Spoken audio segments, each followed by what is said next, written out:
Welcome to the Lawless Astrology channel. My name is Dabney and I am an evolutionary astrologer. Today we're going to be talking about what's going on in early August. The first week and a half is pretty intense and I have some thoughts. So if that's interesting for you, I hope you stick around. The last part of the month has a beautiful aspect that we will doing a little bit of a deeper dive later in the month. But for now, I want to talk about the fact that Mars is going into Libra and it will be opposing Saturn right around the full moon in Leo. So just a lot going on.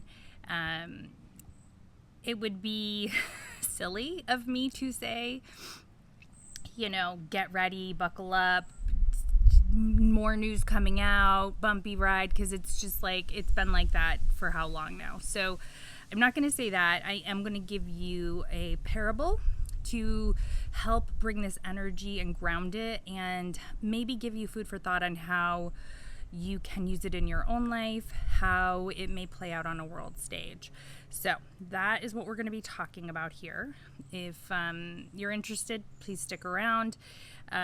What we do on this channel is we look at the cosmos and how we can take the planetary energy and really ground it so we feel like we are living a more peace-filled and conscious life. So that's the whole point of my channel. Okay. So I sort of outlined the gist of the what I wanted to talk about, which is Mars is going into Libra. That's the first thing. So it's been in Virgo, which has been interesting because Virgo is about investigating, analyzing, kind of looking at things closer. Mercury is retrograde. Several planets are retrograde. So we're looking at the Epstein files, right? We're looking at this story that had really been put to bed. No one was talking about it. And suddenly, once someone said, no, there's nothing to see here, then everyone realized, like, oh, we actually need to look at this. And so that has really coincided with, like, this whole kind of retrogradation. It started right when Uranus went into Gemini, and then we had Mars in Virgo. Okay. So now Mars is moving into Libra. So Mars, as a reminder, is this kind of, it's your assertion, it's your aggression, it's your motivation. It is how you fight. It's how you survive. It's how you get things accomplished, So a healthy Mars is really athletic and, active. Okay, it's in the cardinal sign of Libra. Libra is very much a sign it's a cardinal sign, so it is action oriented as well. But Mars doesn't love to be in Libra always because it likes to be kind of out there and aggressive. And Libra is more the tactician, diplomat, not always decisive. These are some Libra qualities, okay? So healthy Libra in Mars is really like, how can we all compromise? I'm going to say something about this in a few minutes, okay? So the thought process, typically, but we have to take everything that's going on in the sky into consideration. So what I'm going to say in your own personal life is Mars is giving Libra some juice and saying, okay, where have you overcompromised? Where do you sometimes want to give away your power? So if you're giving away your power, that Mars is going to say, well, I don't like that, right?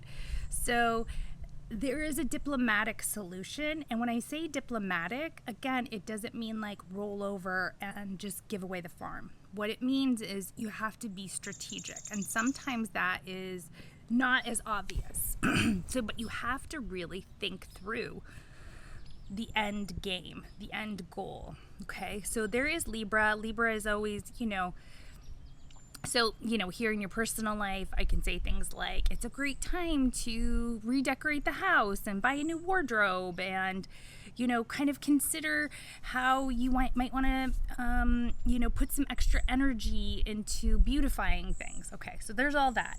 But on the bigger picture, okay, when we're getting to like the deeper stuff is, where do you compromise yourself for the sake of others. Okay. And like, you don't always realize what you're dealing with.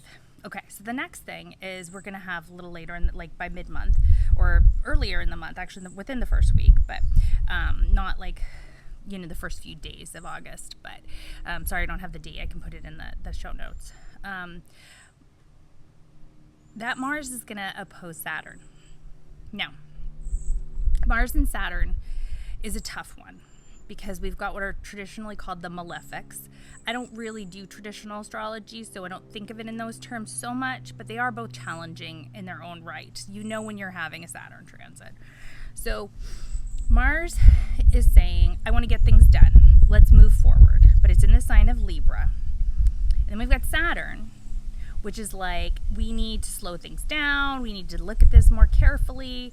And it's in the sign of Aries, which is like, we need to move forward. So I was watching the Astrology podcast, and they had a great analogy about that it felt like a very stop and go sort of energy, like in a car. And I was thinking about how like I have a car that has this safety feature that I sort of hate. I hate it, that if I'm backing up and there's something behind me, it'll like slam on the brakes, but it's like kind of like this very violent action. And a lot of times like there's not even like the car's like way far away and it didn't need to do that. So, but that was the feeling that I get, is like this just like very jarring. So I would be remiss to say that there probably is going to be some more challenging things in the news. Okay, so more things that are upsetting, more things that are stressful. The end of August does lighten up, so it's like getting through this period. Okay, so here's the story I wanted to tell many of you have probably already heard this story, but it's still a good one. So it's about the scorpion and the frog. So there's a scorpion, and he's on the riverbank, and he wants to get across the river, and he comes across a frog, and he says to the frog, "Oh, excuse me, will you help me get across the river? Do you mind if I just float on your back? Because I need to get to the other side." And the frog's like, "No thanks, you're a scorpion. I'm not stupid. No thank you." And the frog is, pretty clear that that's not what he wants to do. And the scorpion's like, "Yeah, but, if I bite you, if I sting you, we're both going down. That makes no sense. Why would I do that?" And the frog's like, "Well, that's kind of a good point." And the scorpion's like, "I'll be your best friend. Like, we'll be friends. This will be great. We can do this. And I promise I'm not going to do anything to hurt you." So the frog's like, "All right, well, okay, sounds good. All right, I'm gonna hook you up." So the scorpion climbs on the frog's back, and halfway, 3/4 of the way across the river, scorpion stings the frog. And the frog's like, "Why would you do that? Like, why would you hurt me? Why would you hurt both of us? Like, what are you thinking? This is awful." And the scorpion's like, "What did you expect? I'm a scorpion." So the point of this story is you can look at this in your own personal life, where you have given away your power, where you have believed in someone that maybe you shouldn't have been believing in, where you go high when they go low, right?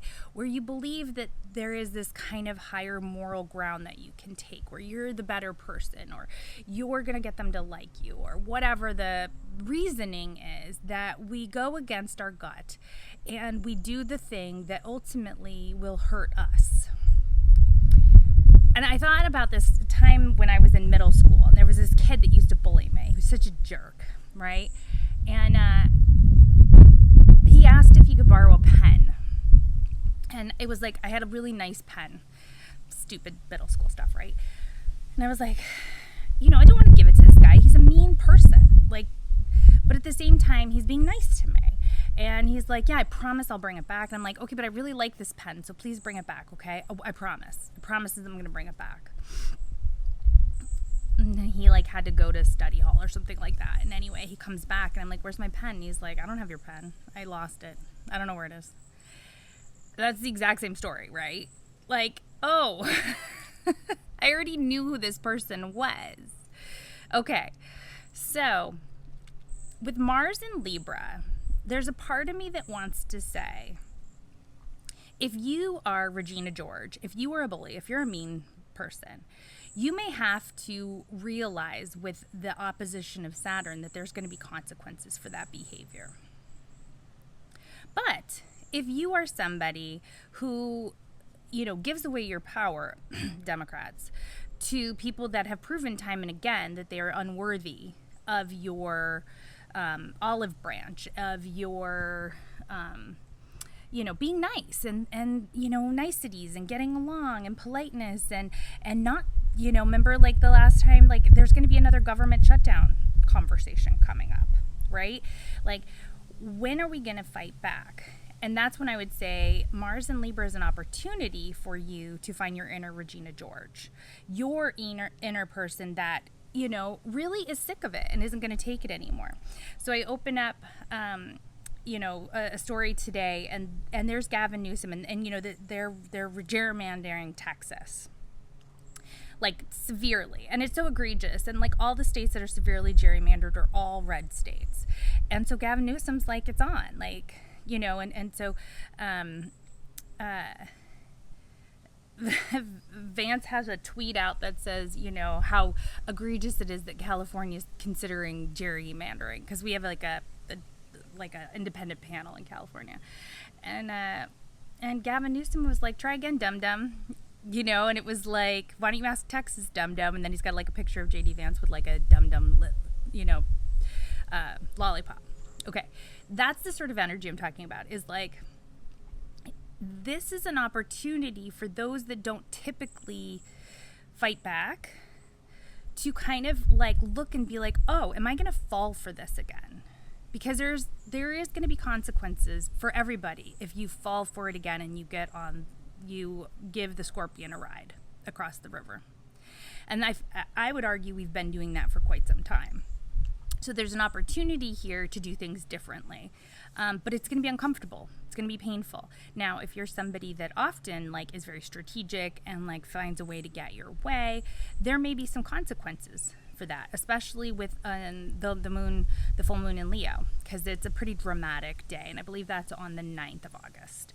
So this is kind of the early energy, and what I want you to really think about is that story, and just think about, like, do I want to give the Scorpion a ride across the river? And that could be at work, that could be in your relationship, that could be in really anything. And it doesn't mean you have to become like, a horrible person. But it does mean that you may have to tap into your own inner strategic strength and come with it. Be willing to endure past what feels uncomfortable and may not be your individual nature, because that Scorpion is going to sting you. Okay, this is my last day. This is July 31st. This is the last day that my beginner astrology course is half off. Tomorrow I'm going to raise the price.